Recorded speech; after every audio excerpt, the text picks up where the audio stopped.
ദുബായിൽ വെറും 6000 ദിറംസ്, അതായത് 1.5 ലക്ഷം ഇന്ത്യൻ റുപ്പീസ്, അല്ലെങ്കിൽ $1500 അടച്ചുകൊണ്ട് ഈ കാണുന്ന ടൗൺ ഹൗസ് നിങ്ങൾക്ക് സ്വന്തമാക്കാം.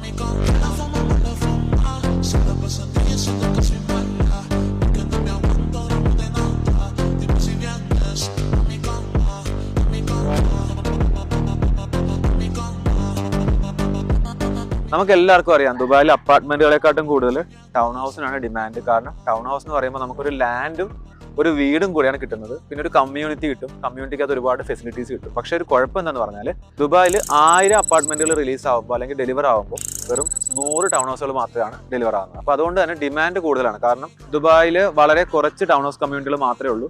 അതിൽ ഏറ്റവും അഫോർഡബിൾ ആയിട്ടുള്ള ടൗൺ ഹൗസ് കമ്മ്യൂണിറ്റികളാണ് നമ്മളിപ്പോൾ നിൽക്കുന്നത്. നമുക്ക് എല്ലാവർക്കും അറിയാം, ദുബായിൽ അപ്പാർട്ട്മെന്റുകളെക്കാട്ടും കൂടുതൽ ടൗൺ ഹൗസിനും വില്ലാസിനുമാണ് ഡിമാൻഡ് കൂടുതൽ. പക്ഷേ ടൗൺ ഹൗസുകൾക്ക് പൊതുവെ വില കൂടുതലാണ്. ഇത് ഡൗൺ ടൗണിൽ നിന്ന് ഒരു 40 മിനിറ്റ് ഡ്രൈവിലാണ്, ദുബായിൽ തന്നെയാണ്. നല്ല കമ്മ്യൂണിറ്റിയാണ്. ഇവിടെ നമുക്ക് മാസം 6000 മുതൽ 10000 ദിറംസ് അടച്ചുകൊണ്ട്, അതായത് ഒരു 2 ലക്ഷം രൂപ അല്ലെങ്കിൽ ഡോളേഴ്സിൽ വരുമ്പോൾ ഒരു 1500 മുതൽ $2000 അടച്ചുകൊണ്ട് നമുക്ക് ഈ കാണുന്ന 1200 പ്ലോട്ട് ഏരിയയും 1800 സ്ക്വയർ ഫീറ്റ് ബിൽട്ടപ്പ് ഏരിയയും വരുന്ന ടൗൺ ഹൗസ് ഉണ്ടാക്കുക. 3 ബെഡ്റൂം ടൗൺ ഹൗസ് ആണ്.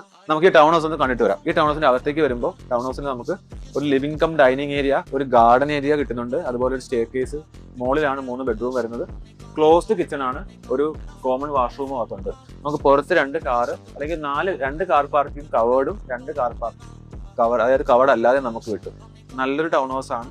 ഇതിൽ നമുക്ക് 3 ബെഡ്റൂം ആണ് മുകളിൽ വരുന്നത്. ഒരു ബെഡ്റൂം അറ്റാച്ച്ഡ് വാഷ്റൂം, ഒരു കോമൺ വാഷ്റൂം, പിന്നെ റൂഫ് ആക്സസ് ആണ് വരുന്നത്. അപ്പോൾ ഇതുപോലെയുള്ള അഫോർഡബിൾ ആയിട്ടുള്ള ടൗൺ ഹൗസ് നിങ്ങൾക്ക് ദുബായിൽ വാങ്ങാൻ ആഗ്രഹം ഉണ്ടെങ്കിൽ എത്രയും പെട്ടെന്ന് താഴെക്കാണ് നമ്പറിൽ കോൺടാക്ട് ചെയ്യുക. നമുക്ക് ഡിസ്കസ് ചെയ്തിട്ട് നല്ലൊരു യൂണിറ്റ് സ്വന്തമാക്കാം.